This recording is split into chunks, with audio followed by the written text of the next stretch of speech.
AEW Dynamite from March the 26th, 2025 was not a good show, but I would be wrong and lying to you all if I said there weren't a couple of things on this show that I am quite interested in.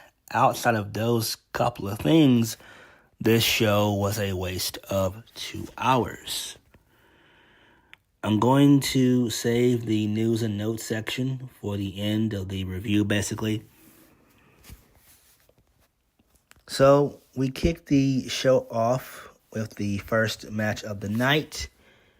Kenny Omega defeats Blake Christian, who's been in every promotion under the sun, from TNA to NWA, MLW, NXT, you name it, the Indies.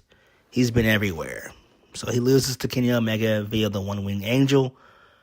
Post-match, Kenny Omega gets on the mic and says it's unfortunate he can't wrestle every week, but when he gets the chance to wrestle, he promises to make it quick. And it won't be quick at Dynasty against Ricochet and Speedball Mike Bailey. So Speedball Mike Bailey comes out, he gets on the mic, and he says that Kenny Omega is an inspiration, and more than respect, he admires him. And at Dynasty, Speedball won't hesitate to kick Kenny Omega's head clean off his shoulders and take his title. Ricochet pops up on the Titantron. He's basically getting married. He says that he's going to beat Speedball and Omega at Dynasty and take the title. All right, that's fine there. Kenny Omega says that it's not about making friends. He has a cat. He doesn't need any more friends. Omega says nobody is his comrade. There's only one thing Omega has time for and room for, and that's his title and his legacy. And then he does his usual goodbye, goodnight shtick, and that was it. So this is fine, I guess. Do I care about this? No, not really. I don't. This is a waste of time, but who really gives a damn? Moving on. So Chris Jericho, he's pissed off at Big Bill and Brian Keefe. They've been under the branches of the Learning Tree for too long, and they have yet to prove themselves. Do they still want to be with Chris Jericho? If so, go prove yourself to him. Prove it. It's not Gravity's Mask that Jericho wants. It's his title. It's his. Jericho then puts up his Ring of Honor World Heavyweight Championship on the line to be used as bait to meet Bandito at Dynasty. Okay, that's fine. I mean, do I care about this worthless feud? No, I don't. And I like Bandito, but you guys know I don't give a damn about Chris Jericho. Chris Jericho, please get the hell off of my television, please. Please retire. Moving on. MJF. So he shows up, gets a really good reaction. He says, let's play Shut the Hell Up as a game. MJF, he calls out MVP, my bad. MJF says the MVP isn't in the business of friendship, he's in the business, period. MJF wants to be in the business of hurting people. So MVP is out there. He's about to dap up MJF, but Bobby Lashley and Shelton Benjamin, they show up. They get a really solid reaction. Bobby Lashley, he wants the business card. He rips it up right in front of MJF. MJF's confused, but he walks out. He doesn't want to get in trouble. So Big Bill and Brian Keefe, they show up. Brian Keefe says, hurt people, and they're not here for group therapy. Big Bill gets on the mic and MVP tells Big Bill to keep his bitch on a leash and let the men talk, which was kind of funny. I like that. Big Bill reminds us that he never got pinned and his partner was. Referring to Ricky Starks, that was about over a year ago, almost 2 years now. Big Bill wants a rematch that he never got against the Hurt Syndicate. MVP says, win a match, and then they'll talk. So I do like this. This was great. I'm down for MJF aligning himself with the Hurt Business. This was great. We still know that the Hurt Business is looking for a fourth member. And we all know it's going to more likely be Cedric Alexander. We have 1 week to go until Dynasty. So hopefully this is something that does occur on the Dynasty card. That would be great stuff right there. Moving on. So this leads us into Toni Storm and Thunder Rosa. They're backstage with Renee. They want to be called Thunderstorm, but Toni Storm's like, nope, we're going to be called Thunder Tits. Okay, cool. Moving on, Kyle Fletcher defeats Brody King in a long-ass match that really had no point being on the show. Who cares? Just moving on. This leads into a brawl between Mark Davis, his worthless ass, and Powerhouse Hobbs. And Von Wagner was spotted in security. So that's good stuff there. So he's probably going to, be in AEW. That's cool. I was thinking he was going to probably either go to like TNA or MLW or something like that. But nope, he's with AEW. Okay, cool. Nice. Moving on. So this leads us into Will Hobbs defeating Mark Davis. Who cares? Moving on. Hangman Page, he shows up. And Swerve bursts his bubble. He burst in the interview saying that if he gets involved in his match against Jon Moxley, he'll end him. Okay. That's fine there, continuing their feud. So Hangman is still between, he's still a tweener, basically. That's fine. Moving on. So Tony Schiavone has a sit-down interview with Edge and FTR. So Dax says he owes Cash and Edge an apology. Dax says FTR took a break from their goal to help Edge with his goal. And twice it didn't work. So Edge cuts him off to say he came back to help FTR, but he didn't mean to pull them away from their goal. Dax says they were directionless and had nothing to do. But Cash says he won't be caught in the middle of this. Cash says when he was struggling and nowhere to live, Adam gave him a place to live. Edge gave him a place to live. I'm sorry. No. Cash wants his two best friends to stop fighting. Dax reminds us that he apologized and wants the AEW World Tag Team Championships. Cash cuts him off and says there's still some meat on that on the bone, and they want the trios titles. So Edge agrees, and Dax shakes his head yes, and they challenge the Death Riders. And then they say top guys out. Edge says never mind. Rated FTR out. Okay, so this plants seeds of Dax and Cash turning heel on Edge, which is fine. This is really good shit here. I'm down for this because I like this. I wouldn't do this at Dynasty. I would save this and do this at Double or Nothing. This basically means that Edge and Christian are going to get back together. They're going to reunite, which is interesting.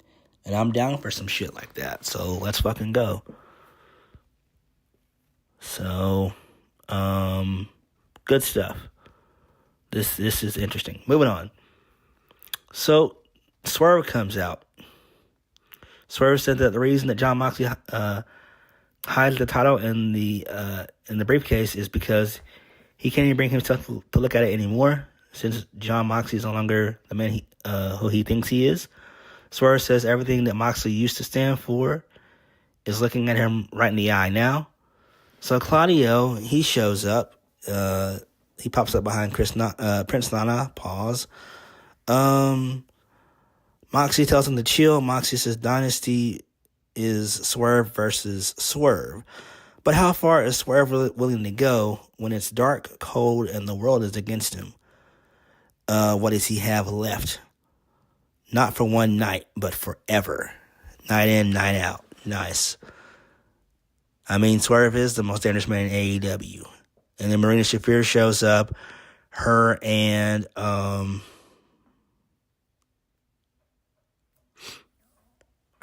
Shafir. My bad. My bad. I apologize.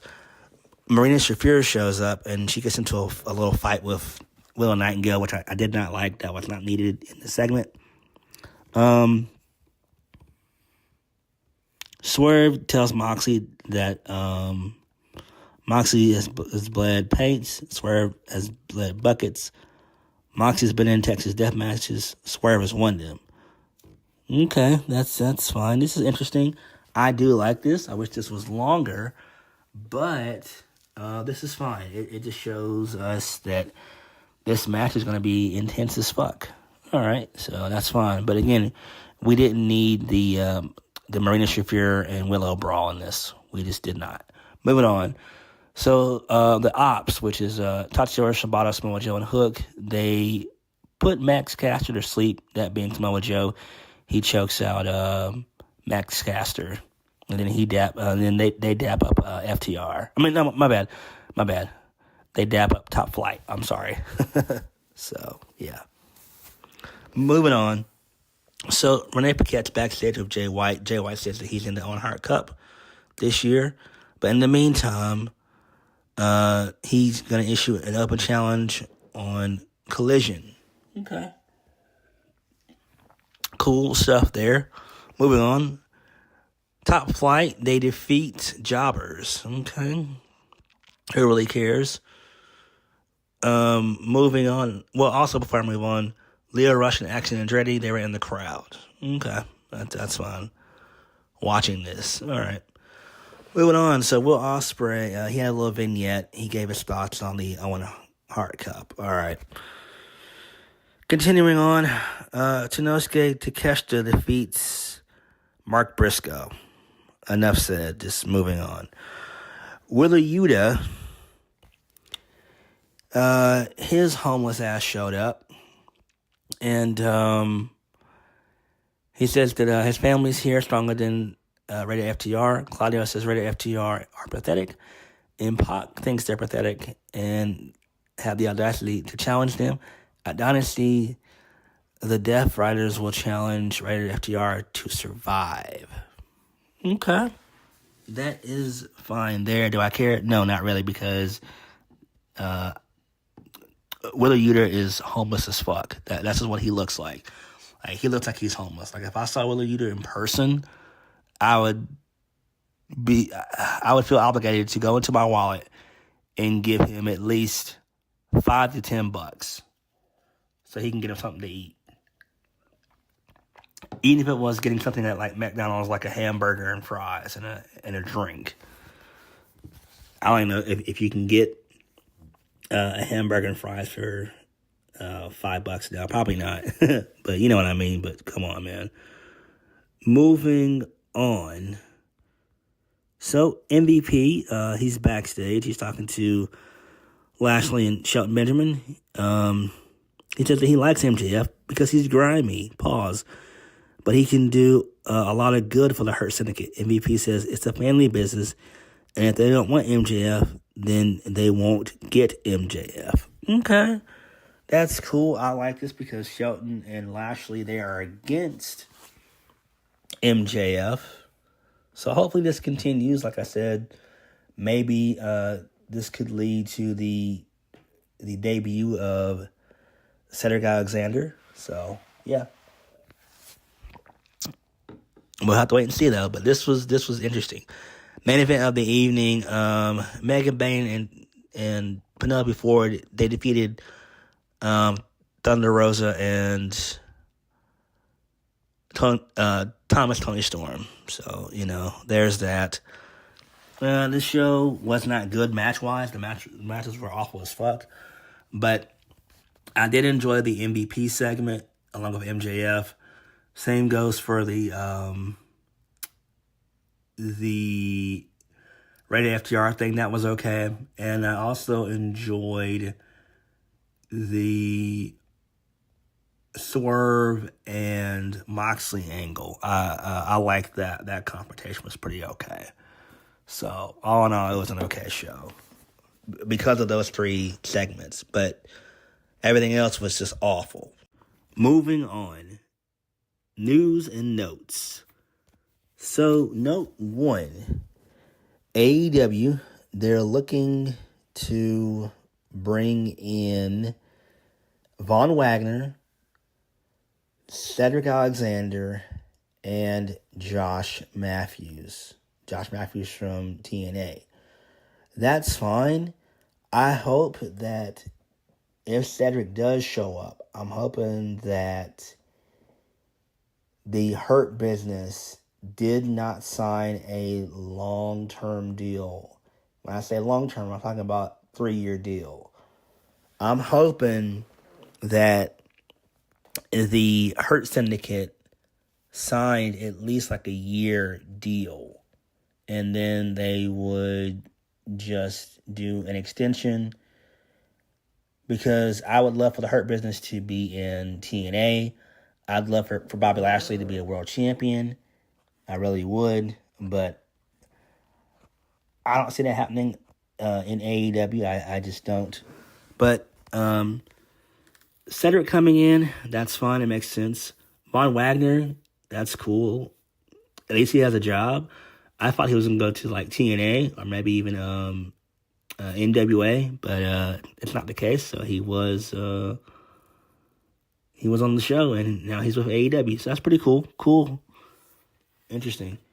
Josh Matthews, he's not going to be on commentary. He's probably just going to be in a backstage producer role like he was in TNA towards the end of his time there. He was in that role for about a good 5 to 7 years.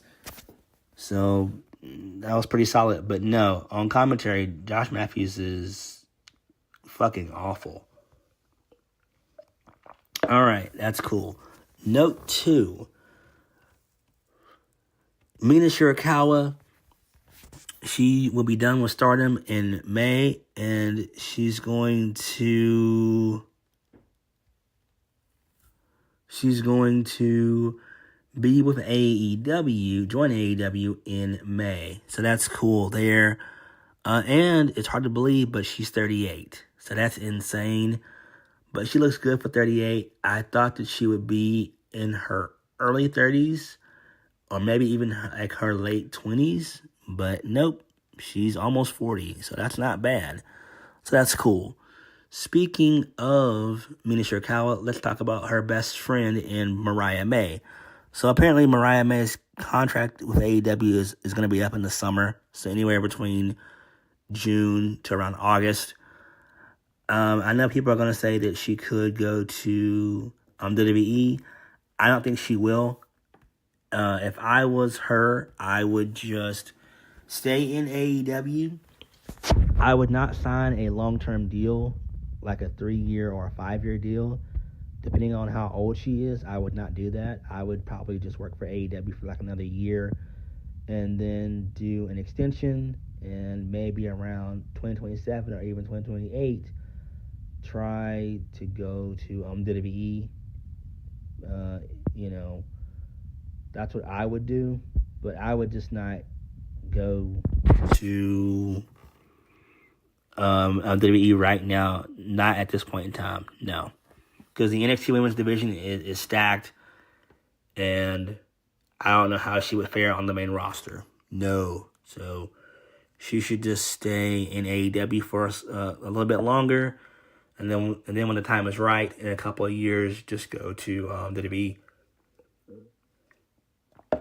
Last little bit of news. Saraya is no longer with AEW. Yes, Saraya is gone from AEW.